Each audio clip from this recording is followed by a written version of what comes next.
All right, welcome back, everybody. So I'm going to go into this topic of the growth process. So we're going to start with briefly going over the creation of the universe. So in the Bible, it says that in 6 days, God created the universe. And if you follow it, it actually goes, there's a certain order, right? There was light, then atmosphere, land, water, sun and the stars, creatures in the water, and creatures in land. So there were a certain kind of time periods. So according to the principle, we understand that, everything in the Bible is not necessarily all literal, but many times it's in symbolic form. Similar to how even Jesus speaks in parables and things like that. Everything in the Bible is not necessarily literal, but it is an example. It gives us, the truth doesn't change, but the expression of truth varies depending on the time, age, and culture in which it's expressed. So the truth, the underlying truth from all scriptures are still there, but the way that it is expressed is many times in symbolic form. So we understand that the days, it also says in the Bible that for God, one day is of 1,000 years and 1,000 years in one day. So when it says one day, we can understand that it may not be the 24 hours that we define as a day as human beings, but it's a time period or phase that God created through. So one important thing to notice here is that we can decipher that everything in creation naturally goes through a period of growth. In other words, it doesn't automatically show up. There is a process. And if we look at nature, actually, you notice that everything does go through this process. Even the big oak tree in your backyard, it's probably not oak, but it started with a seed, right? And a sapling, then a bush or a young tree, and then a full tree, similar to this. And we know that everything goes through this process of growth. And we can simplify those 3 stages as formation, growth, and completion. And in nature, as long as all the elements are there, the growth of nature is quite automatic, or according to the principle. In the seed, everything is already planted, that it just naturally grows. If you provide the right nutrients, water, sunlight, air, then it's going to naturally grow. Human beings physically also, if you provide the right nutrients and environment, physically the body will also grow relatively automatically as long as you keep feeding it. However, for a human being, we have an extra element.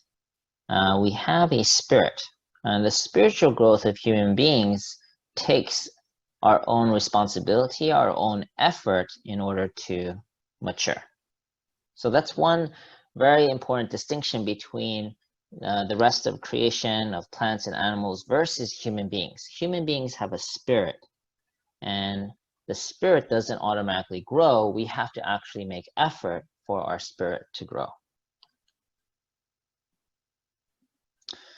I already stated this, but as human beings, we actually have both a physical element and a spiritual element. In one sense, since we are created in the image of God, we are the only creation that has both an element of spirituality and a physical body. All of the creation, they have the physical aspect, but they don't have a spirit. That's one really important distinction between human beings and the rest of creation. So this looks a little complicated, but I'm going to break it down. This is really neat, and I really think this could shed light into this kind of invisible realm. So if you look here at the green, the physical self is composed of a physical body and a physical mind. So our physical mind is like our brain, right? And you know, naturally it requires certain nutrients for it to grow, and the function of the physical mind is survival. It's designed to make sure it protects the body, it informs you when you're hungry, it tells you when you're in danger, it automatically heals and responds to injuries. So the physical mind and physical body is designed to grow, protect, survive, right? But we also have a spirit body or a spiritual self that has both the spirit mind and spirit body. And we're going to go into that a little bit later. So on the right side, we're going to go into, well, how do we grow our physical body? There's two kinds of elements that we're going to cover here. The first is we call plus elements, are elements that are kind of freely given to us. Things like air, sunlight. These are things that we don't have to necessarily make too much effort. They're available to us. And then there's minus elements, which are things that we need to make our own effort to obtain, like food and water. Okay? So when these elements, these plus and minus elements, are ingested by our physical body, that's what allows our physical body to grow. Does that make sense? So similarly, there is a principle of growth for our spirit selves as well. So this is kind of neat. There's an actual formula for our spirit self to also grow. So for our spirit self, it needs these life elements, God's love and truth. So God's love and truth, similar to air and sunlight, are freely available. Okay, you don't have to necessarily do too much to have access to God's love and truth. Okay, I guess even air, you have to kind of breathe in, and sunlight, you have to kind of go outside to get the sunlight. So there is a little bit of effort, but it's available. So same thing, God's love and truth are available. And I'll explain that more later. And then there's these vitality elements, which are elements similar to food and water that we need to work to obtain. Okay? So when our spirit self engages in God's love and truth and these vitality elements, that's what allows our spirit self to grow. Okay, so this is a really important kind of a spiritual formula to understand that as human beings, we have the responsibility to grow our spirit selves. And this is the formula to do that. So let me give you an example that further demonstrates the importance of this. So when you don't eat for a few days, how do you feel? Or how about if you don't eat for a week? Some of you have fasted for 7 days before. How do you feel? Very hungry. Very hungry, yes. And you feel weak. And I remember also feeling cold and sleepy and tired. Because if you don't have those nutrients, then our physical body gets very weak. What if you don't go with water for a few days? Die. Yeah, you can actually die if you don't have any fluid. So these elements are essential for the health of our physical body. And if you don't have air or sunlight, it's almost immediate.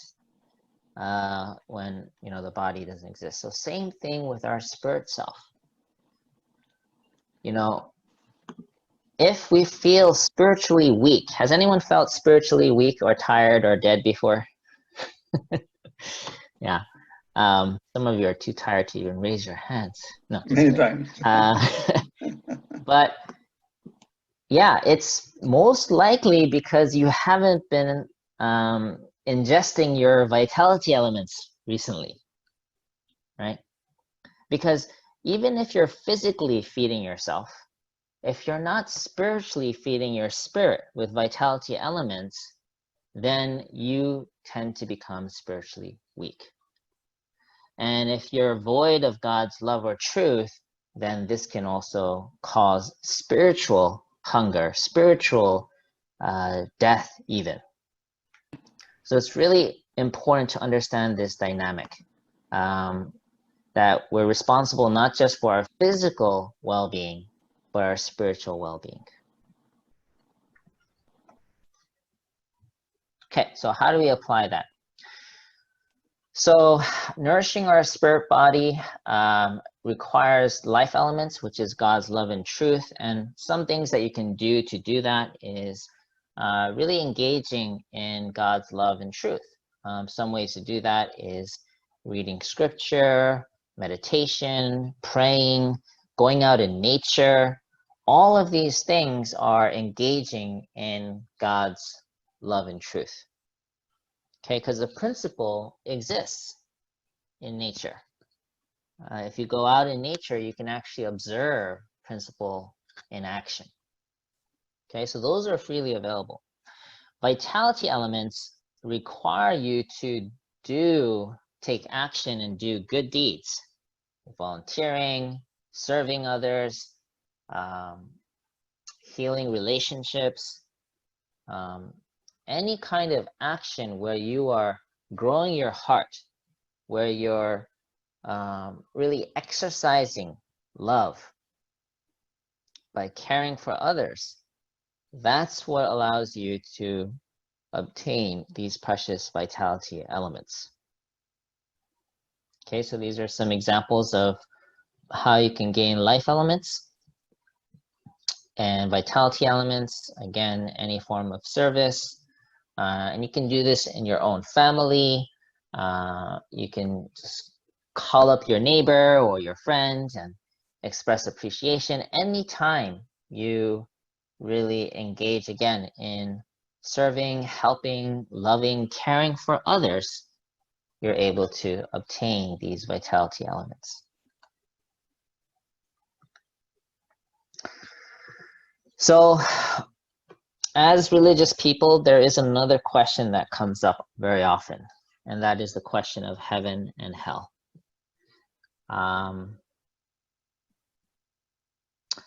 Another way of putting that is, is salvation based on faith or works?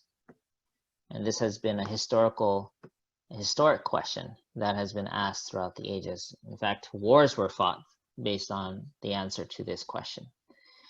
So according to principle and according to what we've shared so far, we understand that actually if God is a God of love, and if everything has this portion of responsibility where we need to actually take action to obtain certain things,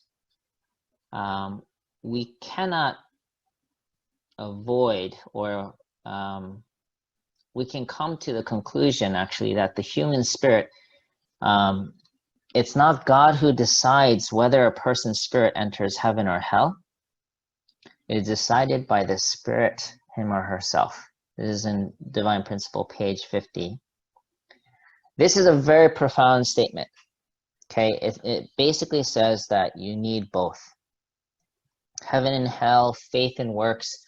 Actually, because God gave us the freedom, it's up to us to choose where we go.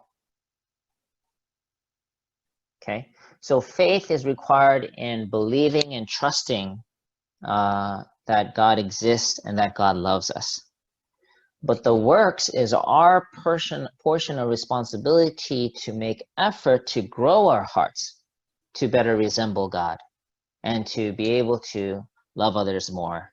And it's actually us in our spirit that determines how close or far away we feel from God. You know, you can tell, I don't know if some of you watched the movie What Dreams May Come, but it's very, it reflects this kind of principle. You know, if your heart and your spirit is very dark and dreary and angry, then naturally you don't want to do anything with God. So if that kind of spirit passes into the spirit realm, it's going to choose to stay away from heavenly things. They're going to feel more comfortable being in a dark, isolated place because that's how that spirit feels. On the other hand, if we grow our spirit to be really loving, giving, caring, then we're naturally going to gravitate towards a spirit realm that has love and light and appreciation. Does that make sense? So it's really, it's kind of like a Mythbuster series. You know, it really, this is a profound truth to understand that we are responsible for where we go in terms of life after death. And it's up to us to really take care of and nurture our spirit. So, yeah, thank you for listening to the second presentation on the process of growth and our spirit self. This final section is going to be on applied principle. And in this section, I'd like to facilitate a discussion on particularly this one. How can I grow my heart this week by pursuing truth, beauty, and or goodness?